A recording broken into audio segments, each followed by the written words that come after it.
listening to the Orchestra Teacher Podcast.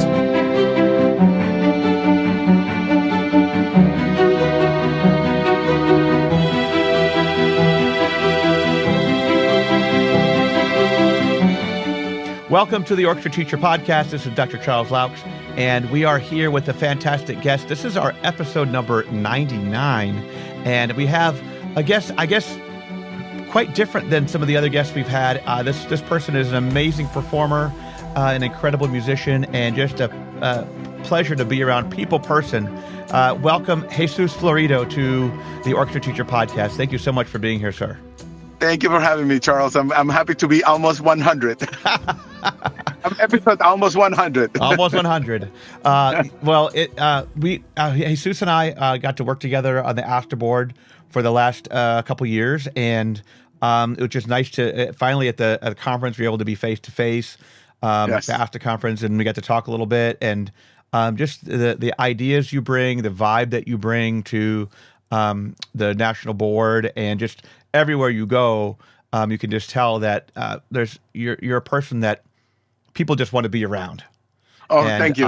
And that's super exciting. So tell us a little bit about, I know you're not necessarily an orchestra teacher, but you are a teacher. You're a major performer. You've gone all over the world. You perform with some big names, and you know all these great people. Can you tell us a little bit about like your background and how you got started in playing, and then how you ended up teaching as well?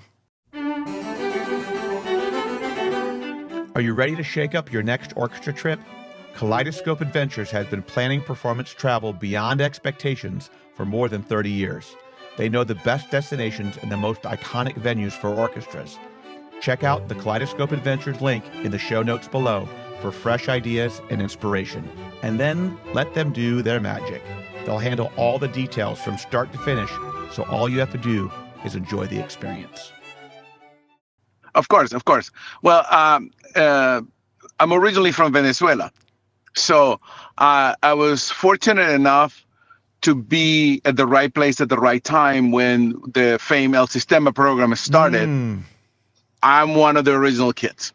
Oh, wow. Okay, I did not know that. That's amazing. Yeah, see, I'm one of the program, I mean, the fable is that it started with Dr. Abreu started with 25 kids in his garage. You know, when he went national, that's when the program actually started. Yeah. You know? It was 200 of us nationwide.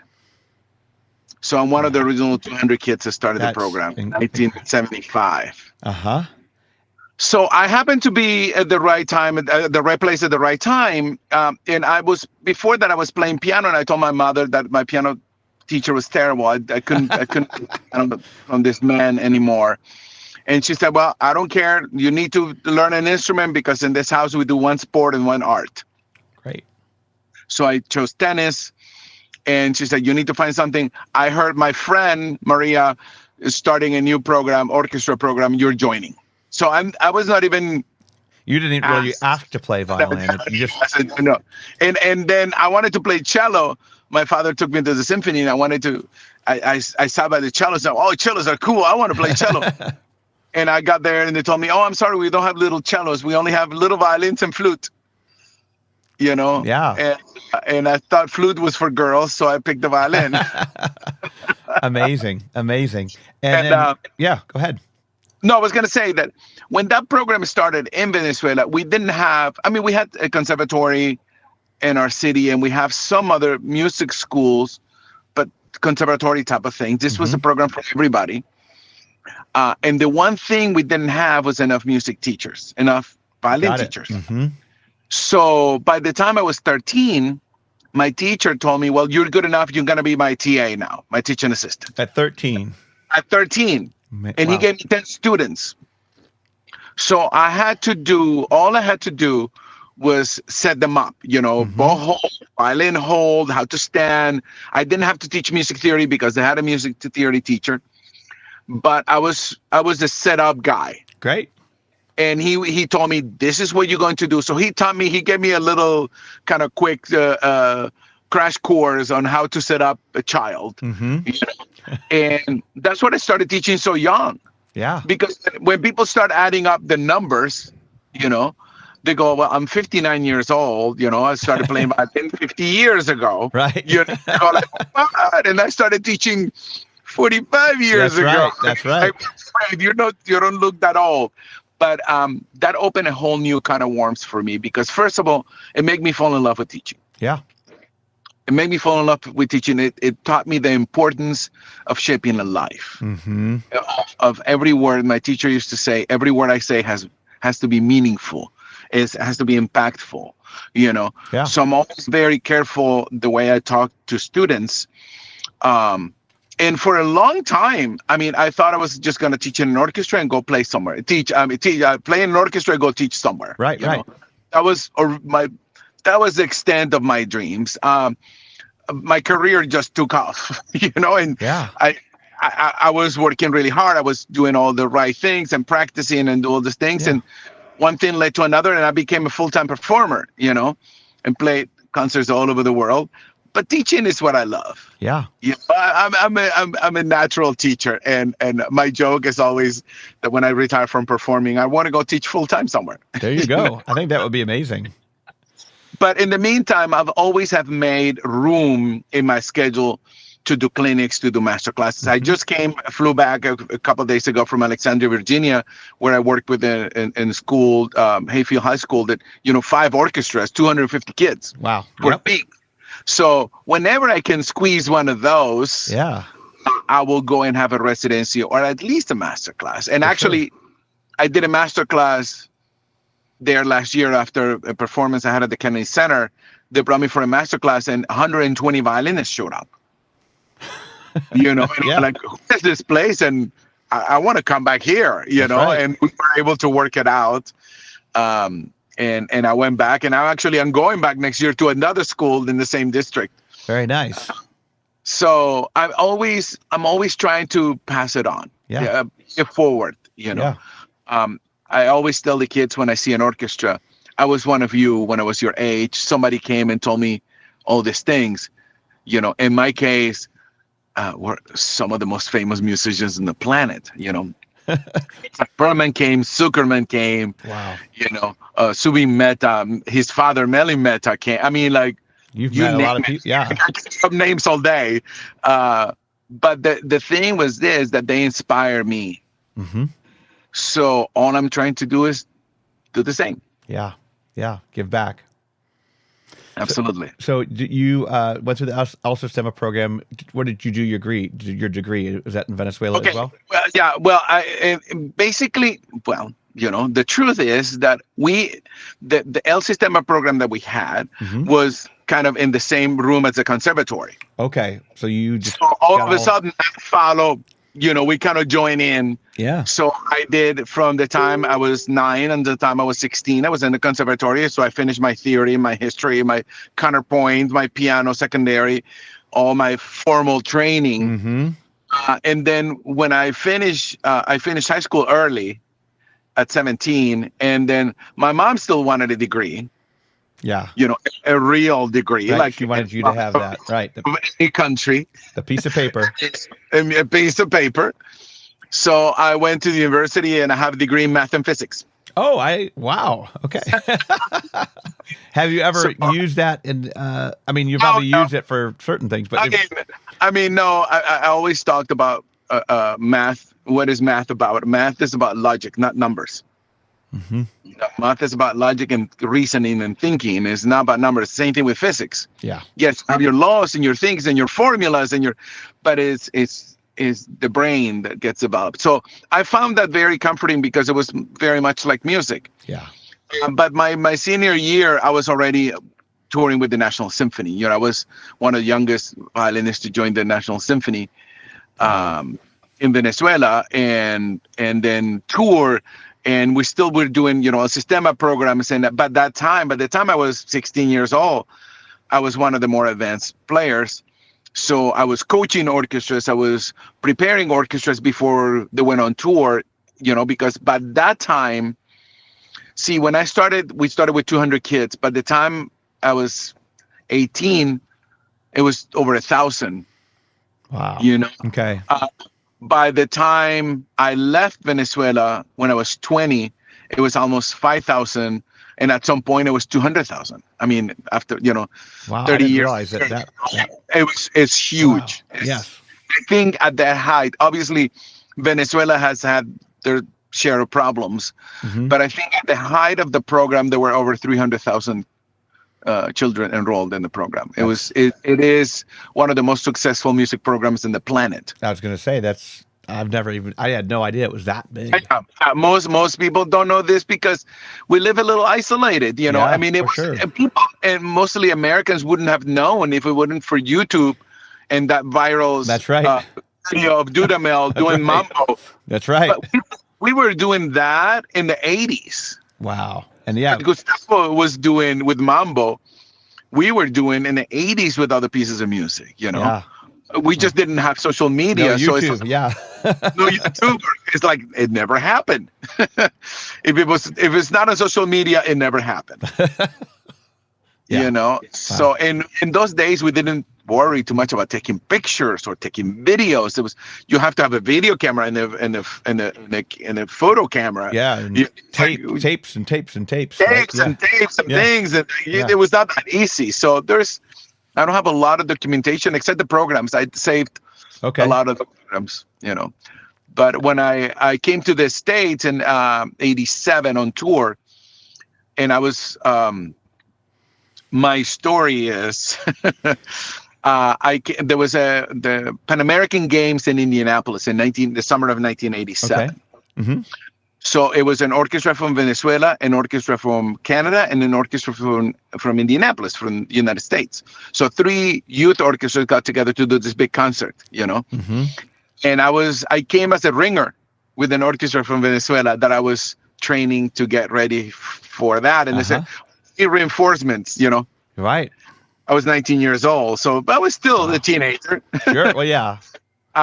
So we came, and then I heard rumors, and there was a lot of festivities. There was a lot of, it's the Pan American Games and all these cultural programs too. I heard that Joseph Gingle was in the building, and I go like, oh my God, Joseph Gingle. Yeah, he was right. just Psy. I'm a huge Psy fan, and oh my God, just to meet him will be amazing. And they said, no, he's giving a master class, but it's completely sold out. There's no way you can get in. And I'm like, oh, okay. So I go on the bus to go back to my hotel. Jackson Wiley, the man who changed my life, comes. He was the conductor of the Indianapolis Youth Orchestra. Comes into the bus with this broken Spanish. I'm sorry, let me turn this off here. With this broken Spanish, says, oh, something, Gingle masterclass. And my broken English is broken Spanish. I thought he was asking me to attend the masterclass, and I went like me. I raised my hand, and I got at the bus with my violin, and another person asks me, "And what are you going to play, sir?" And I went like, "What? What do you mean?" Oh my gosh, for Gingle. So a kid was so nervous they got sick and threw up all over the place. He couldn't play, and they needed a replacement right away. And who better than one of the kids from that third world country that is visiting here? There you go. There you go. And that was one of the moments that defined my life. And I always talk to students about this, because we need to be able to hear the universe when the universe speaks to us. Yeah. So I go, okay, these people don't know who I am. If I screw this up and they think I'm a loser, they're never going to see me again. So let me think what to play first, because I was obviously not prepared. But I have a couple of things memorized. And one of the things I have memorized is a Fiorillo etude. Okay. And Fiorillo is one of these rare, I'm a nerd, so one of these rare etudes that not a lot of people play after Kreutzer. And what is it? Like, what is it called again? Fiorillo. Oh, I've never heard of it. Yeah, I know. You play like you do Kaiser, don't, then Kreutzer, then Fiorillo, then Gavinier. Okay. That's kind of conservatory, Some Americans go from Kreutzer to Gavinier and they skip Fiorillo altogether. Some people do some massas. Mm-hmm. But in our conservatory, we did Kreutzer, Fiorillo, Massas, Gavinier, So anyway, or Vinyasky and Gavinier. So anyway, so I had this etude memorized. I said, I'm going to play it faster so it sounds more virtuosic, because if I play Bach, I'm going to make a fool of myself. If I play any Paganini, they're going to eat me alive. Right. So I went with my straight face and met everybody. And there's a room full of, I don't know, 200 people, you know, all of them great violinists. Right. And I was really nervous, very nervous. And then Gingold said, I always tell this story because, you know, the protocol is you come say hello to the maestro and you introduce yourself, you know. So I shake his hand and I said, it's nice to meet you, sir. My name is Jesús Florido. I'm from Venezuela. And he goes like, and how you spell that? And I went like, J-E-S-U-S. Jesus. And he goes, oh, Jesus, like that famous Jew.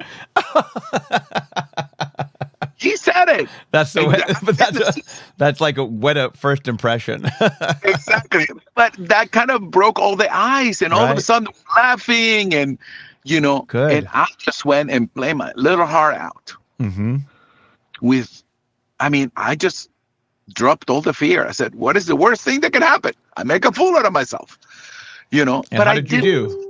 I did really, you know, I finished playing, and Larry Shapiro, who was his assistant at the time, he was standing next to him. Mm-hmm.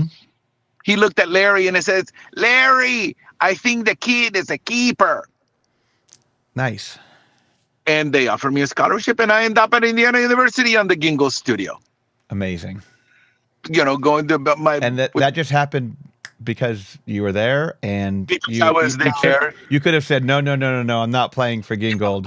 I'm not for Gingold. I'm too afraid. I just took the thing, well, if I make a fool out of myself, these people don't know who I am.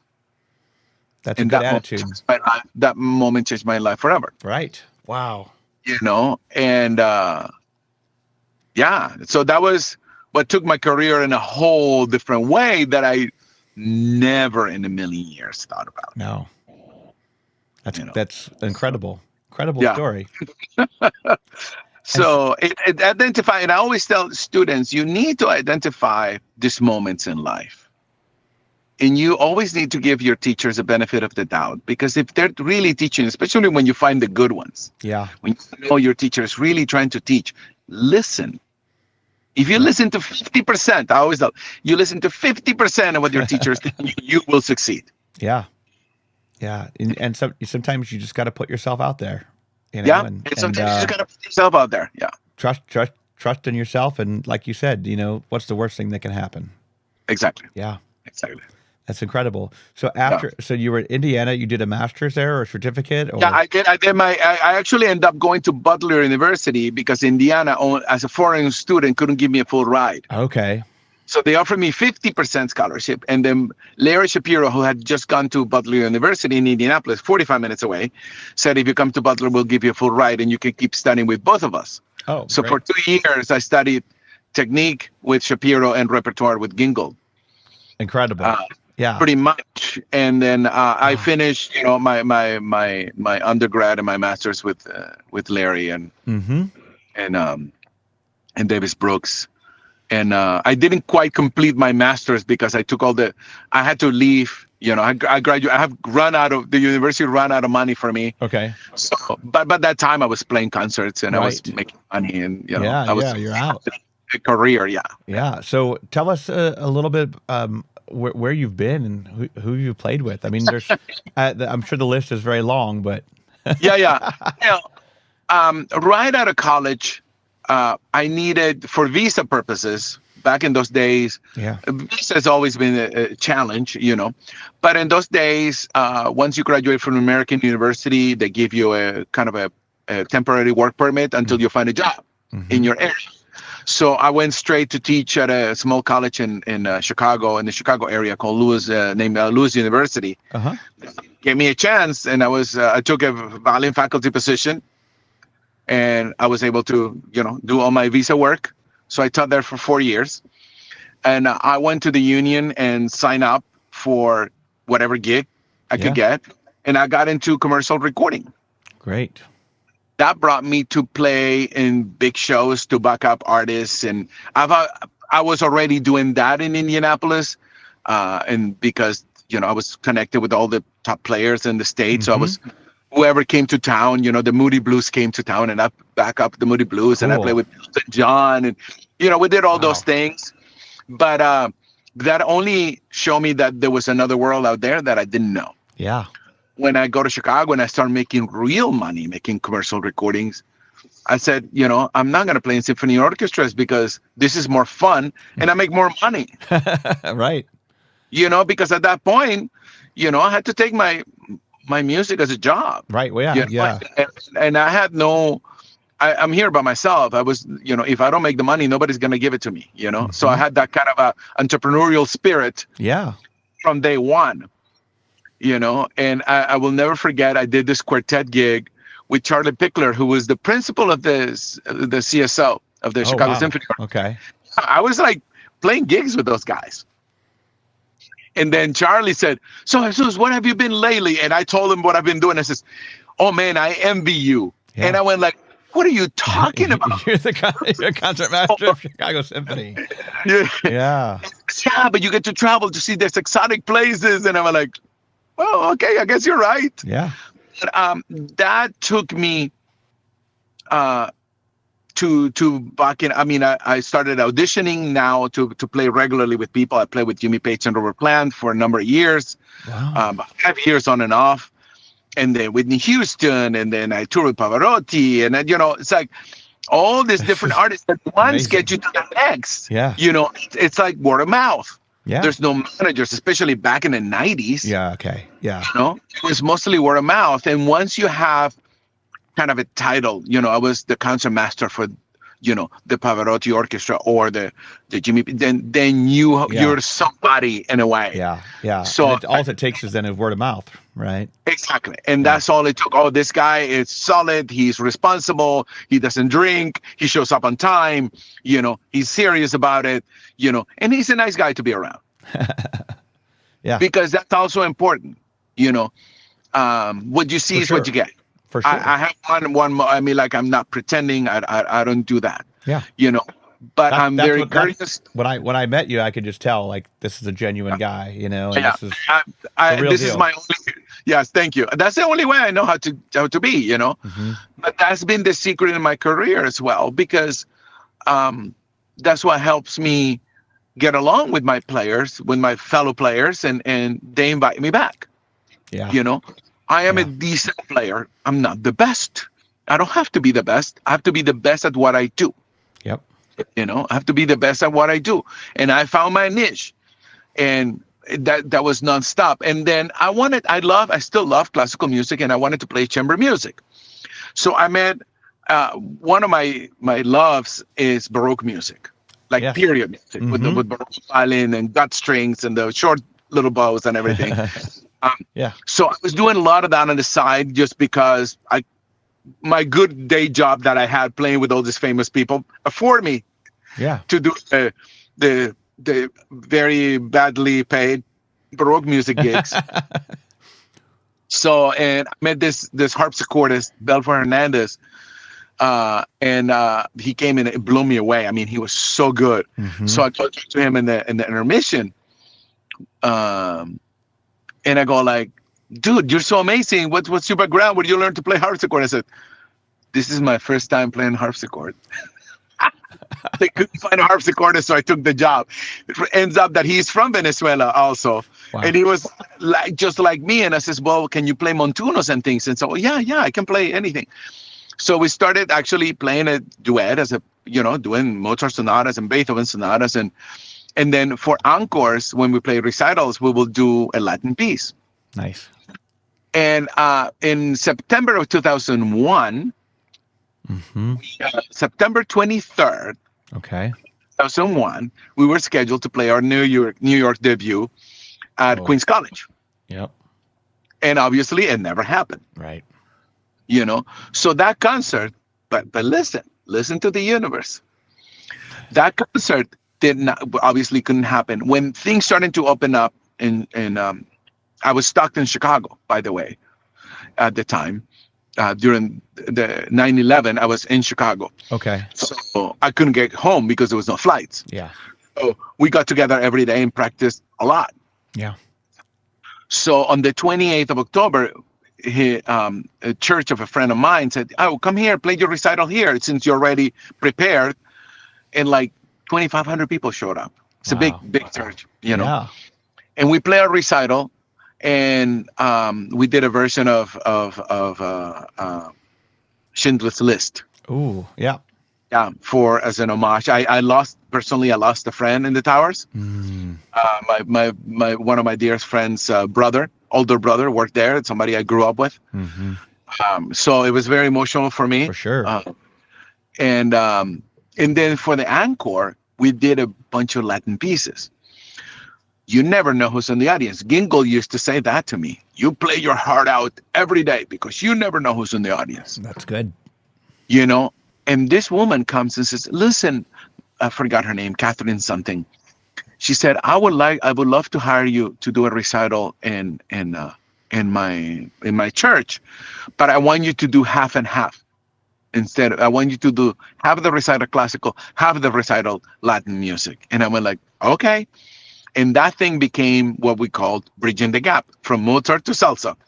That's awesome. And for the next 20 years. That's what you did. And make good money. Good money. Wow. We sell, because no concert series will hire me. Right. No performing arts center will hire me. Nobody will touch us. Nobody. I said, "Oh, well, let me rent a theater and sell my own tickets and be my own publicist." Wow. And that's what I was doing. And we were selling between 200 and 400 tickets per show. Easy. That's crazy. Easy. That's amazing. We were not famous. We were under the radar. But everybody that came to the show said, "This is one of the most fun shows I've seen in my life.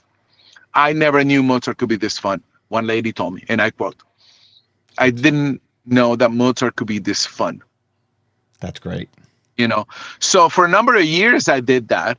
And then here in LA, I thought, because I've been at this background in recording music, right, I wanted to record movies, you know. So I moved to LA. They moved to LA in 2000. And I said, I'm going to do all this. I'm going to get into the movies, you know. Well, easier said than done. Right. When I moved to LA, I didn't know anybody. I just seriously. You got to start over. I have to start over. Yeah. A friend got me in and a third call, and it was a mafia, you know, especially back in those days. Yeah. And that was actually the beginning of the end, because this is when they were taking all the recordings out to Eastern Europe and stuff. So the jobs were shrinking. So it was even harder. And you have to be friends with the contractor. And then once you got in, oh my God, I hated it. Oh, wow. I hated it. There was no creativity. You just have to be a good sight reader. Okay. I mean, you have to be a fine player, but my input was not required. Right. My musicality was not my and for some people that's fine. Yeah. I mean, but you're kind of like just a regurgitating robot at that point, right? You're just exactly reading the notes, playing them, and it's done. And yeah. I have already tasted creativity and the waters of playing with Belfort and playing, you know, that was too much fun, you know? So that combined, that's happening as in 1996, 97, I met Mark O'Connor at a recording in Nashville, and he invited me to teach Latin violin at his fiddle camp in Nashville. Ah, right. So I started teaching every summer Latin music and improvisation, which I learned to improvise as a young child with my father, who was an amazing street musician. My dad was a great guitar player, singer, and one of my best music teachers. Cool. So I already had that tool in my arsenal. I just didn't take advantage of it until Mark O'Connor said, "You're missing the point, my friend. You need to do the Latin thing. You need to do the improvisation thing. That's going to open doors for you." And it takes a mentor, you know? So Mark and we have our differences, but man, he was so good to me. Yeah. So good to me. A true mentor. He taught me so many things. Yeah. About the business and how to behave and who to talk to, how to freelance in that world. And that opened a whole new kind of warmth for me. So between 2001 and 2005, I was all over the world.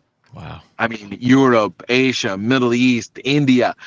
I lived out of a suitcase for 10 months out of the year. Wow. Yeah. So, and it was all word of mouth. Mm-hmm. But everywhere, Charles, everywhere I went, I will find an orchestra to teach. I will find a masterclass. And I was doing it all for free because I was already making money doing something else. So my day job afforded me to teach. Yeah, that's fantastic. And kids know when you're being real with them. For sure they do. They can read right through they fake people. They can see it through, yes, absolutely. Mm-hmm. So I came, like you see, I mean, like I want to teach you something. I mean, let me tell you, I come from the mountaintop. Let me tell you how it's up there. And let me tell you what it takes. Mm-hmm. Or let me tell you what it takes, how music is going to help you to be a good human being. Right. Because it's not even about being a professional musician. It's about teaching our children to think properly, to develop properly, to establish, habits and create discipline. And that's good for you no matter what you do. That's right. No matter what you do, Right. When I went to study math, I already had the discipline. So math was the most logical for me because it's like practicing the violin. You take this big concerto and you make it into something concise. Yeah. You have to decipher all these notes and figure out the keys and figure out the harmony and the musicality and the lines. And that's the same thing with numbers. You grab this big formula and you have to concise it into something more digestible. Right, for sure, for sure. So that is where they kind of merge, Mm-hmm. And when I teach, that's what I bring. That's what I want to teach. I want to teach that, music is about something that is, first of all, fun. Right. It's amazing to create a melody, even if you just play Twinkle Twinkle Little Star. Huh. And it's funny, when I do beginner, I teach beginner improvisation. I use Twinkle Twinkle Little Star as my go-to tune. Yep. Because little kids don't realize they can do it until you tell them they can. Yeah. Yeah. And once you open that door, once you tell a child you can do this, there's nothing's going to stop them. Yeah.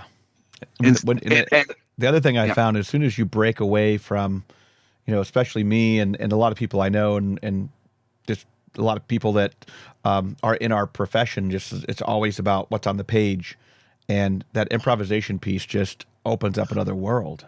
Once you have, you connect your ears to your fingers, which is instead of the eye-finger coordination is the ear-finger coordination. A whole new kind of warmth opens and they realize they can do anything. They can play anything. Yeah. Because people will be very impressed when I do even like classes for kindergarten or something. My sister-in-law was a first grade teacher in Germany, and I will go to her classroom and the kids will go play the theme from SpongeBob, and I will play it and play the theme from the Flintstones or whatever. And I could play anything, and they go, "Oh my God, you really can play any music?" And I go, "Yeah, the violin can play any music. Any musical instrument can play music." They didn't understand that, but once they do, then there's no stopping them. Right. Yeah. There's no stopping them because nothing else.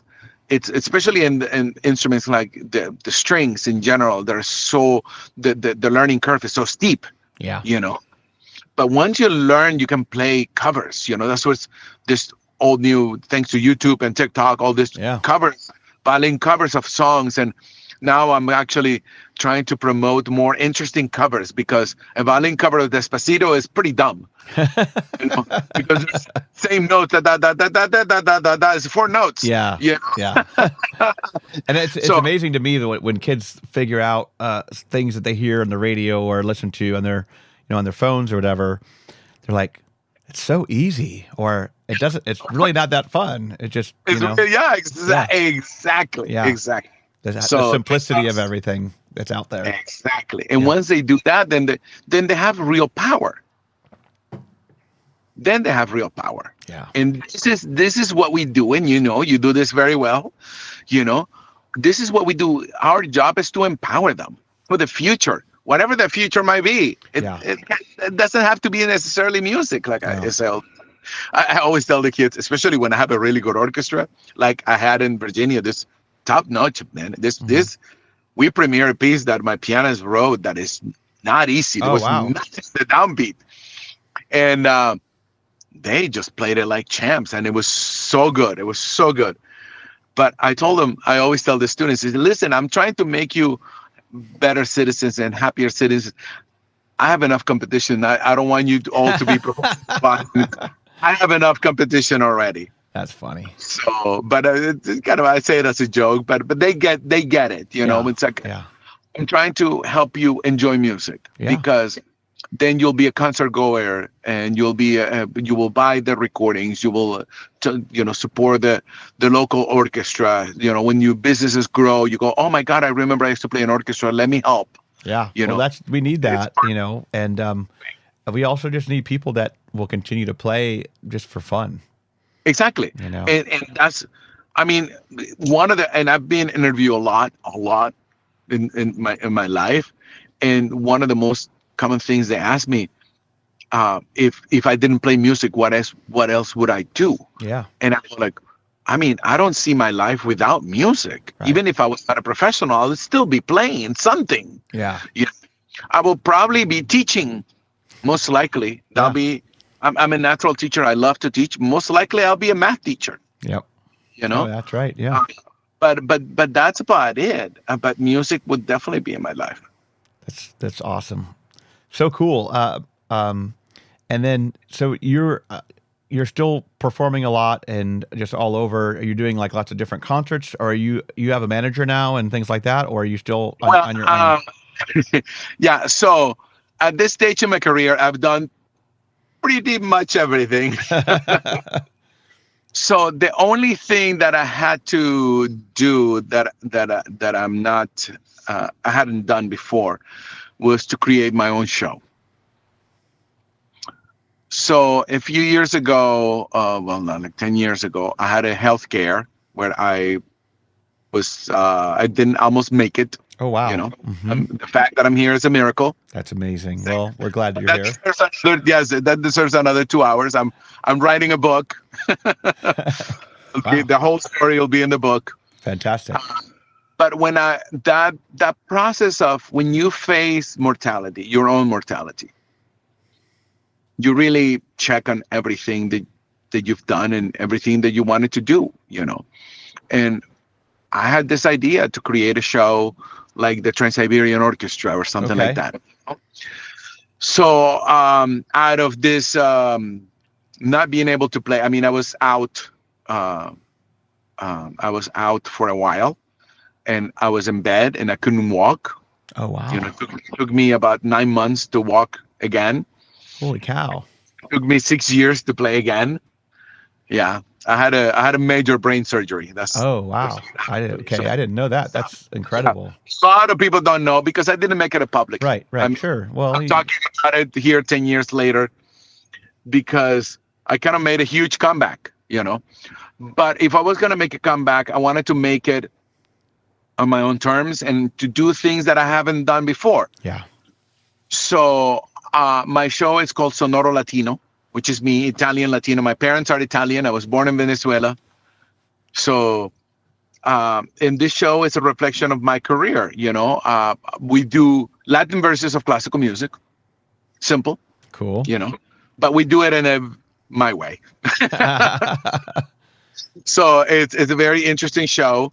And the first show that we're doing of many is going to be the Four Seasons. So we're going to do, and Vivaldi, most people don't know that the Four Seasons is part of a book of 12 concertos. Those four concertos are part of a book. And the book is called Il cimiento de la armonía y la invenzione, which means the foundation of harmony and invention. Wow. Okay. Vivaldi wanted these pieces to be explored. That's why the Four Seasons is so applicable. Right. To do rock versions, to do all these different versions of Four Seasons. And every performer plays it a whole different way. They do. That's the whole point. Right. That's the whole point. That's what cool. Vivaldi intended. So I'm going to do it at a more bombastic level because I'm using a full symphony orchestra instead of a chamber orchestra. Nice. You know. And but anyway, as I created the show, and I can tell you at this point, it is happening. Nice. It's been one of the hardest things I've done in my life because it's not easy. No. Create something from scratch that does not exist. But I realized also that this was a project that had the potential of educating so many people. So, and I wanted to create a teaching. Whatever, I didn't know exactly how I was going to do it at the beginning. How I'm going to do education? Well, some sort of outreach. We'll bring kids to play on the show. Yes, we can do that. It's been done. Yeah, we'll do that too. But what can I do? What is not being taught in college? Yeah. What are colleges missing? And we can go for another 2 hours on the subject. But colleges are, the issue with higher education, especially in America now, is that we stopped leading and started following. Mm-hmm. That's my general, and this is obviously general. It doesn't apply for some schools, but most of them, because in America, universities are a business and you run it like a business. Well, so with the cost of what colleges are now, I mean, it's exactly, but so once you start to do that, you make your financial decisions based on that. You're not trying to break the ceiling. You're not trying to explore anymore. You're trying to keep the lights on. Right. Yeah. Or so make money. Or make money. So you stop leading. And following trends, and and again, that's a whole separate subject. Well, it's kind of like what's happening with the the NCAA sports with all the the money that they're giving. Yeah, I mean it's changing everything. It's changing everything. Yeah. So, but I said, universities are not teaching students to play in shows like this. To play with in-ear monitors, with amplified, with technology surrounding you. Yeah. So I created a foundation called the Massimas Music Foundation. And it's a program like the New World Symphony. Okay. Where we're going to take about between 28 and 25 and 20, maybe 25 and 30 fellows every 2 years, where you're going to come and tour with the show worldwide. But we're going to train you to not only play in the show, but you're going to be able to learn any area of the show that you want to learn. Let's say you want to learn marketing, you want to learn live sound, you want to learn how to do roadie, tech, anything, any part, marketing, Very cool. And then those 25 fellows are going to have to mentor, 5 high schoolers each, at least. And so we joined forces with the NAM Foundation. Great. They have a program called Careers in Music for high schools. So we're going to adopt high schools to different cities where we go, and our fellows are going to mentor. So they're going to be mentors and mentees. That's fantastic. Nobody's doing that. No. Nobody's doing that. So after the 2 years, these fellows will leave our orchestra and go into do their own things. But a portion of them will be creating shows like this or doing, and we will be there to support them as well. So it's not only the 2 years, but after the 2 years, whoever is interested, if they have valid ideas, we will be producing them. That's very cool. And creating more and more of this. That's what it's called, mass, more and more.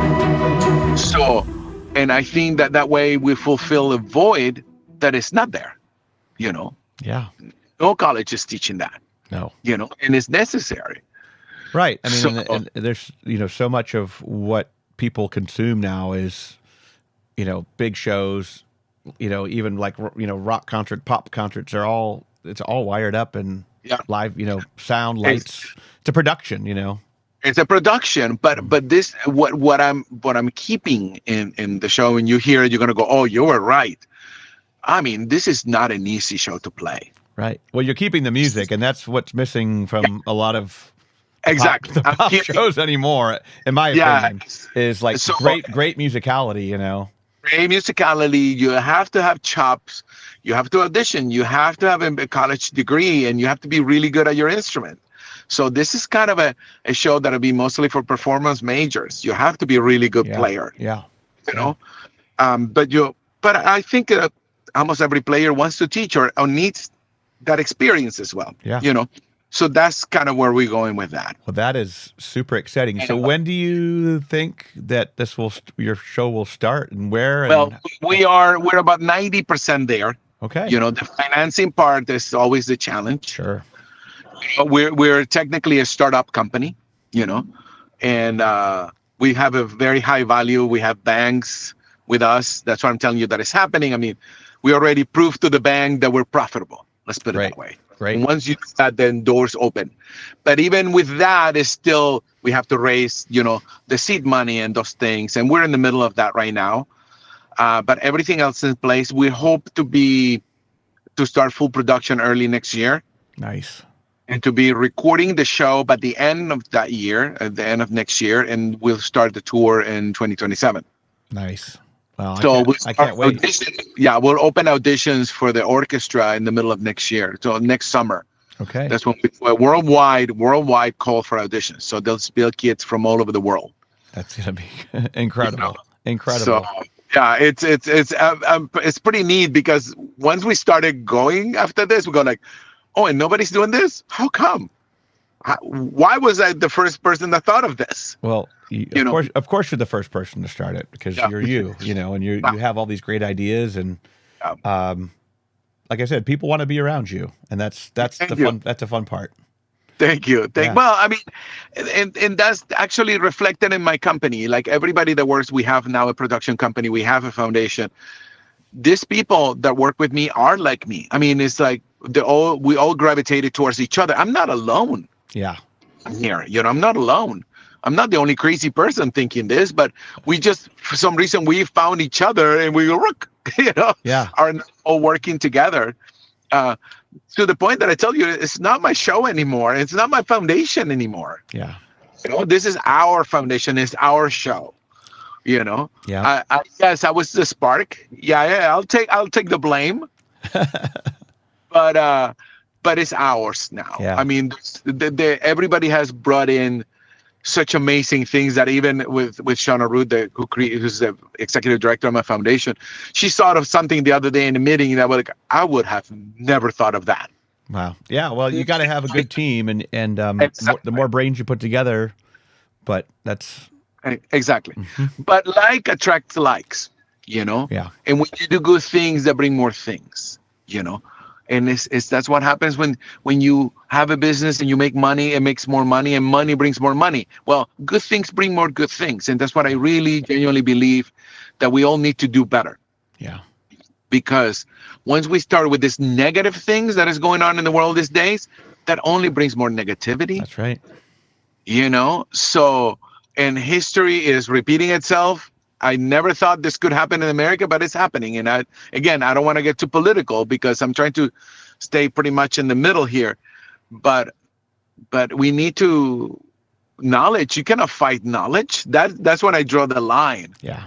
Start taking books out of libraries and demoting people and saying, that's when I draw the line. Yeah. Because what they're gonna call me, I guess. I mean, they have canceled the Kennedy Center canceled one of my shows because it's a DEI. Which really was it? Because I'm a paying customer. Yeah. I actually rented the place. Yeah. I'm not. They didn't hire me because I'm Latino. I hired them. I mean, like. Yeah, you paid for it. Yeah. I pay for it, but they still cancel. Because it's I'm Latino. Yes. Well, I'm sorry, I cannot. clear my skin a little more. But yeah, so I mean, that's the kind of thing that is happening. Yeah, when you got it, and you have the right viewpoint of staying positive and trying to get past that and build. And the truth is that, you know, knowledge always wins. Like love always wins. You know, at some point, people are gonna start to realize that all these things are dumb. Mm-hmm. These decisions are dumb. You know, and logic and time, unfortunately, it's gonna hurt. It's gonna take a pinch. Yep. But they're gonna realize very, very soon that knowledge is knowledge. Yep. You know, you cannot just whip out things and like that in the spur of the moment just to please a small minority of people that are, you know, like that. And yeah. So I'm not stopping what I'm doing. I'm bringing more joy to the world and more inclusivity. And yes, we're Latinos, and yes, we celebrate that. And yes, I am American. Yes, and I love this country. Yes, you know. But I saw this comedian that it was really funny because he hit on something. Comedians are always interesting, you know. And he was criticizing his MAGA friends, and he goes, it's more than a hashtag. You have to read the book, you know. Or because this guy was saying, I will die for my country. It was like, yeah, but would you learn math for this country? He kept saying, would you go to school for this country? I will die for this country. I'd rather die. So, and that is the problem, you know, when you're like, what you're doing for your country is being a better human being. This is how we make America great. That's right. Or, you know, we this is how we make this country great, is learn more. Yeah, we want more jobs. Well, we need more engineers. We need more doctors. We need more, you know. Yeah. We need to go to school, you know. Factory jobs are always everybody knows that those are not coming back because machines do that job now. Yeah, it's taken over, and AI has taken over a lot of the logic jobs. It's been done for years. Even in China, they have that problem. Yeah. So those jobs, if you think those jobs are coming back, sorry, they're not. Yeah. They're not. Look at a Tesla plant. There's very little people there. Yeah. It's all machines. So we need to teach computer science. We need to teach programming. Coding is the language of the future. And coding, you can learn in a year or two. You don't need to go to college. Shh. Don't say that too loud. Don't say that too loud. I agree. There's a lot. You can learn coding. You know, and we need people to fix cars and come and do plumbing and, you know, that kind of thing too. And you know, and entertain us. We always need people to entertain us. That's right. So we always going to need live music. We always going to need theater. We always going to need, you know, paintings to go see art exhibits, because that's our function. And I speak a lot about this as well.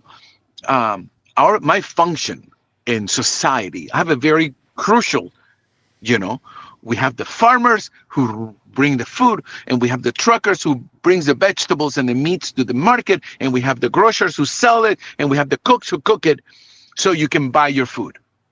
But you go work at your job, whatever it is, you know, and you have a tough week from Monday to Friday, and then Friday night, what do you want to do? You want to go see a concert. You want to go be entertained. That's when I come in. Excuse me, sir, let me entertain you this weekend. You had a tough week of work. Let me, for this next 2 hours, I will make you happy. Yeah. So that's my function in society. You know, we entertain the working class or whoever works. Right. Everybody works at some level. Yeah. You know, so that's our function. So when we teach our children that being in music is an honorable thing, it's an honorable job. Yes. It's part of society. Entertainment is part of society. And that's never going away. Let's hope not. Unfortunately, we really screwed up. We really screwed up the record business. You know, no record. We raised the generation that believes that music is free, and that's not coming back. That's gone. Yeah, that's gone. You know, but live music, live performances will always be there. Yeah. You know, what, you're gonna put a bunch of robots playing? It's not gonna fly. No.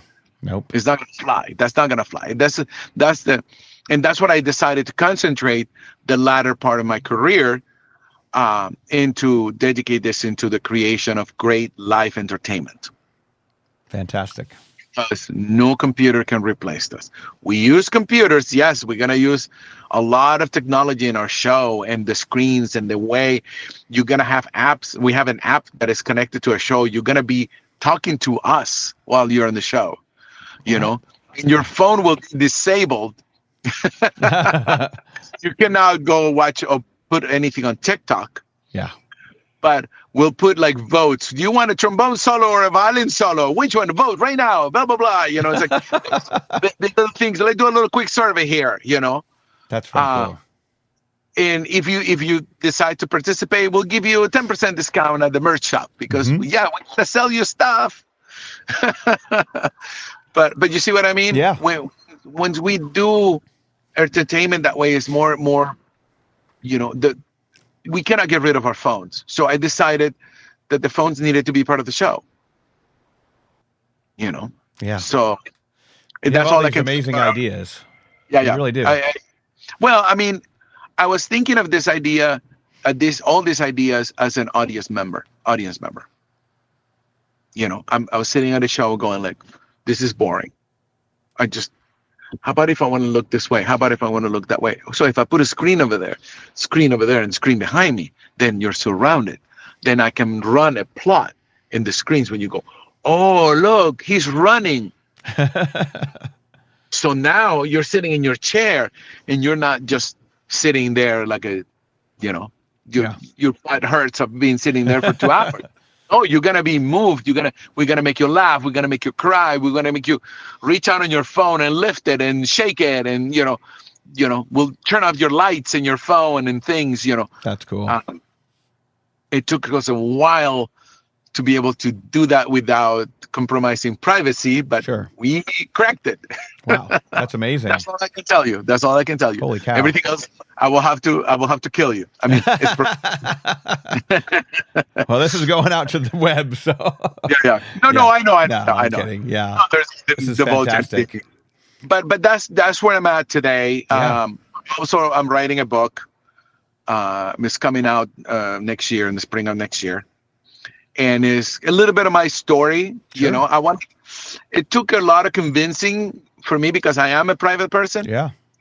And I already know it's going to be very inspiring. It's not a memoir. It's inspired in my life, but I want it to be a book about inspiring people. And if I did it, you can do it too, kind of thing. Yeah. And it's had to do a lot, obviously, with my near-death experience. When I was diagnosed with the brain tumor, I was diagnosed terminal. Wow. So the fact that I'm here is a miracle. It is. And I created this whole movement, this whole show and everything that is going on after that experience. So the title of the book, I can tell you that. The title of the book is The Fifth Season. Oh, wow. Because it was a season after. After everything. After I thought I was checking out.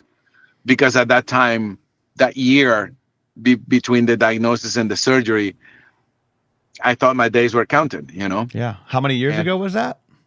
The surgery was 11 years ago. Okay. Amazing, Jesus. Amazing. 12 years ago. Yeah. Yeah. Wow. So crazy. Yeah. Very crazy. But as I always say, what is the alternative? Quitting? No, I just don't quit. There you go. If anybody remembers me by anything, I think that I've been debating to what to put on my tombstone, but I think I'm going so far with he never quit. I like it. He never quit. Sorry, I just don't know how to quit, especially if I know I have something good. Yep. I failed. Yes, many times. Many times. Failure is the foundation of my success. Yep. I failed so many times that at some point I said, okay, let me just not repeat all the failures. That's the thing. Yeah. You try not to make the same mistakes twice.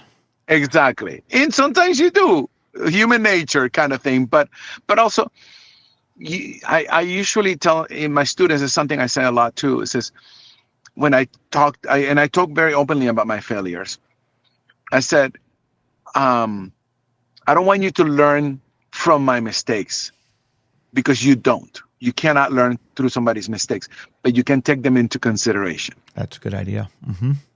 So that's my approach when I say, listen, I did it this way and I failed. So consider that. I tried it. Trust me. So when I tell them, do it this way, because this is the way it works, trust me on this one, because I already failed 100 times doing it any other ways. Mm-hmm. And usually they go and try it and fail a couple of times and go like, okay, you were right. You were right. I should have done it your way. And I go like, well, I'm glad at least you came around. Our kids don't do that yet necessarily, but hopefully someday hopefully my kids will do that with things I tell them. Yeah. It's funny. So well, this is it is just so great to chat with you and learn from you, and I appreciate you sharing all that you shared. I know it'll be really inspiring for our listeners. And how about one? I mean, you've shared so many great lessons, but like, do you have one final thought for teachers out there that they could take away, or one quote, or a words of wisdom, or something that you would like to share with all teachers? For teachers, I mean, you are the soul of the world. I mean, we are. I mean, I consider myself a teacher, so. We are the bearers of the fire. We pass it on. Somebody gave it to us. We give it to them. And in the tough days, that's what we have to remember. Because let me tell you, I am. My wife is a music school teacher. Mm-hmm. Public school. So I know hands-on what it takes, and I know how hard it is. But you have to find that inspiration in that. Inspire yourself. One of the questions that people ask me the most is about what inspires me. Mm-hmm. And I go, everything inspires me. I'm constantly searching for inspiration because life is tough. So if I can leave you with anything, is go find inspiration. Go find it. It's not going to come to you. Right. And nothing's going to come to you. Yeah. Go find it. Go find inspiration so you can keep doing what you're doing, because it's one of the most noble jobs in the planet. We're the bearers of knowledge, the bearers of culture. We have to pass it on to them. And my wife is very proud of how many of her students have become music teachers. And I'm very proud of so many of my students who are better violinists than me, much better. Famous and everything, That's cool. And that means the world to me, Yeah. And I'm sure every teacher has at least one success story. I hope so. Yeah. I hope so. And so find them. Yeah. But it's a tough job. So find the inspiration. Don't let the inspiration not necessarily come to you, but go find it. Go find it. I love that. And remind yourself. I always say, what is my job? I'm the reminder of the obvious. Because that's what we do. And when I go, let's say I go to work with you. I was telling Carrie Shelfo, the teacher from Hayfield last week, and I said, I warned her. I said, everything I'm going to say here, you already told them. Yeah, that's what happens with guests, though. But they listen to the guests, right? Exactly. I'm just cooler. So they're gonna listen to me. So a little bit of that, but find inspiration. Go find it. That's amazing. Especially the tough days. Yep. Tough days is when you need to find it. You need. That's how you fight. The teaching depression. Of being a tough job, of the cutting of the budget, the things, or the threats, or right. The cutting of the budget. It's like, find inspiration. That's the key. That's amazing. Well, you have been an incredible guest, and I just can't thank you enough for taking the time to be on the podcast. I'm sorry I had to do it from my car. Just the day. It's one of those days. And that's about the only day I could do it. So, well, hey, I'll take anything. You look great. It sounds great, And I know the audience is just going to love everything that you've said today. So thank you again. We're wrapping up our 99th episode, and thank you, Jesus, for being here. And we will see all of you guys next time on the Orchestra Teacher Podcast. We'll see you later. Thank you, everybody. Thank you for tuning in. For resources and more information, visit orchestrateacher.net.